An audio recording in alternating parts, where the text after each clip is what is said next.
Hey guys, long time no talk.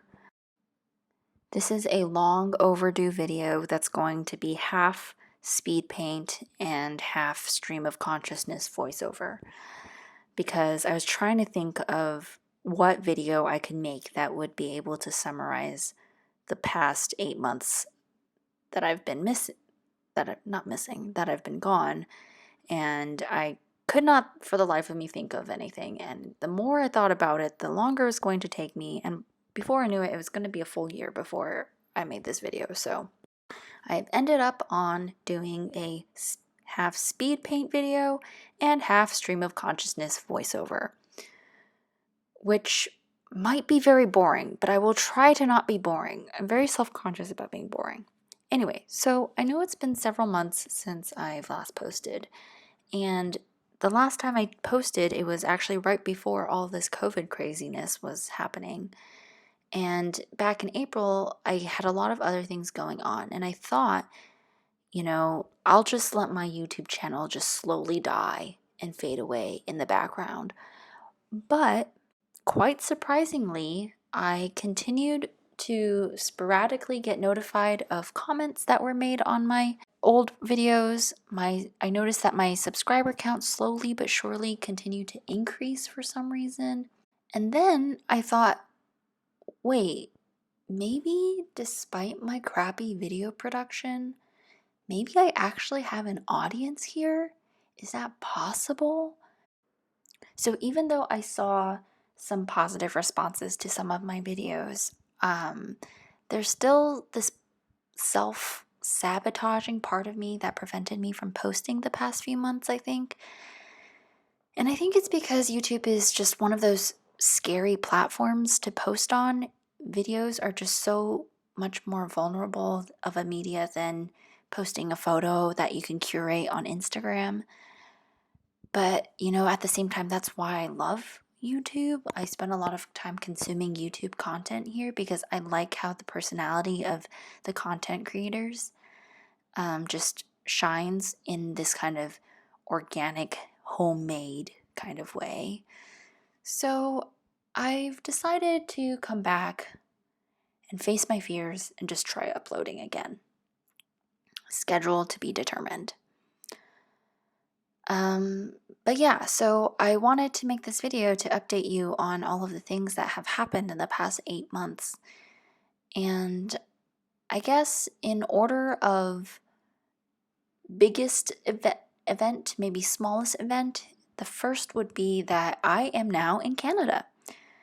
Yes, I have moved from California to Canada right before winter began.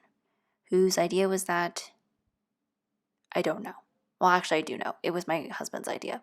Well, it wasn't his idea. It was not really his choice. It just kind of happened serendipitously this way. But yeah, I am now living in Montreal. I have been here for about 3 weeks or so, and unfortunately, because of COVID, I can't really see that much of the city because most of it is closed. But I will say that the weather is so far, it snowed a little bit, but it hasn't full on snowed.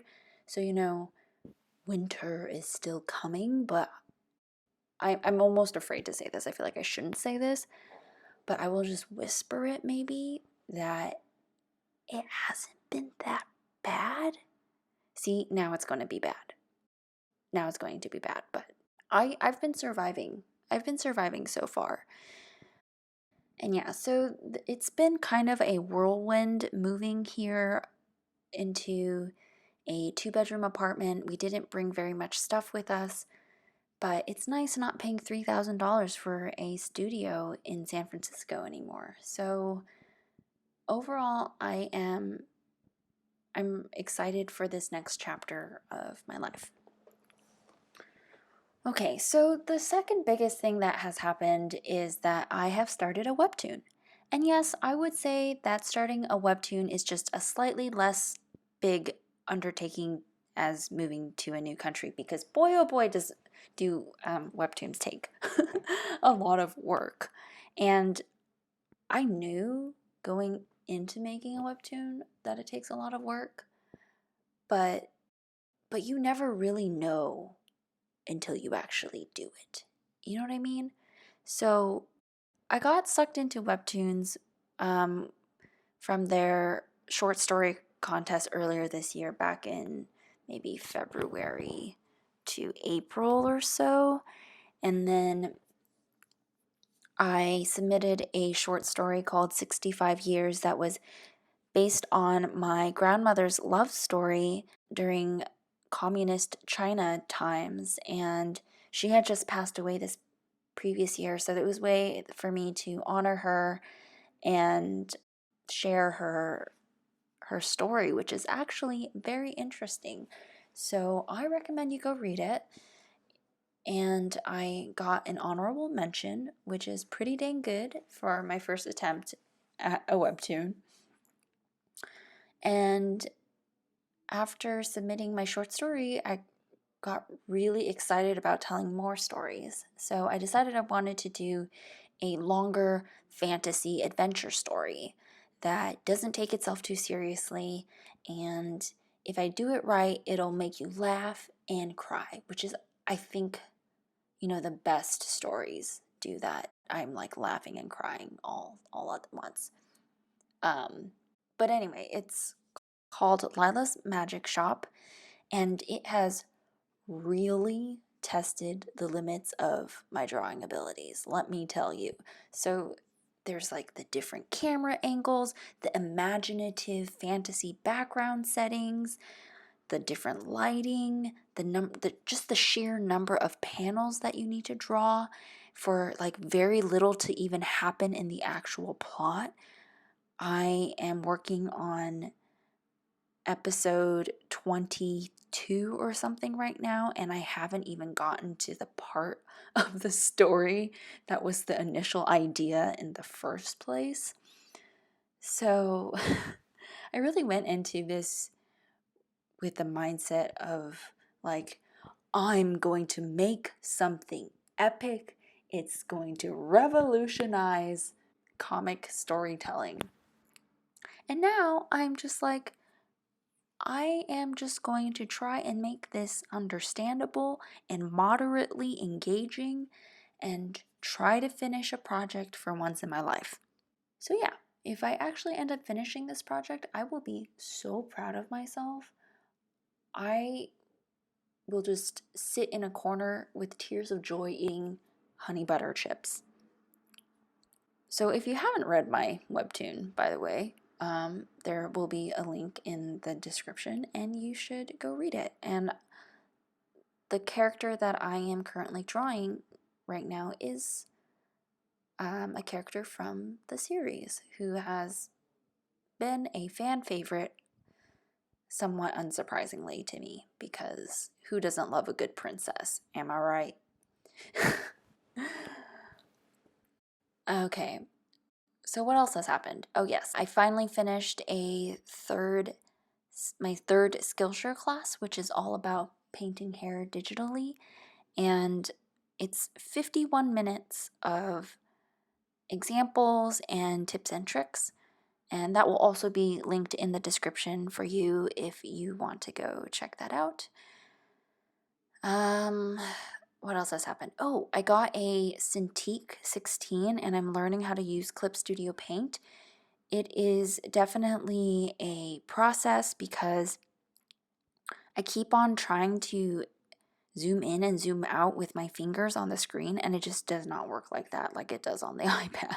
But the reason that I wanted to switch is because I love Procreate for painting, it doesn't have as much functionality for comic making. For example, like I can't even just draw a simple rectangle to make a panel in Procreate. I have to very cleverly figure out ways to work around not being able to draw a rectangle.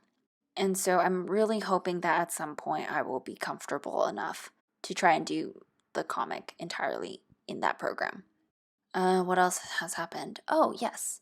So, like I said, my husband and I didn't bring very much with us to Canada. We both had like 3 large suitcases worth of stuff. So we shipped a few of our belongings via FedEx that were a bit heavy or just too bulky for us to bring ourselves. And one of these items was my printer. And I paid $100 for FedEx to ship my printer to my new apartment. And despite all of my efforts to ensure that my printer had a very cushy, comfortable ride, there is a small broken part in it, and that just kind of ruined everything. So, not having a printer has kind of ruined my Etsy shop plans, but that's okay because honestly, there's a lot of other stuff going on.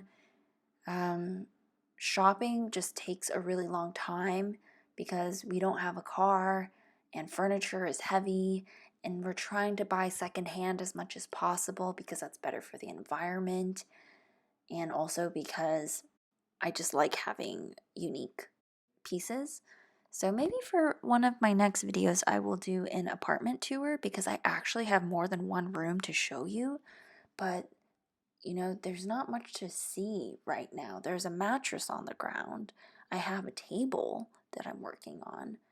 But other than that, there's not much. Like, I have these grand dreams to do a beautiful apartment makeover thing, but I'm not sure my husband is going to be down for that because he's a very practical person. Like, until he met me, he had a lot of cardboard furniture.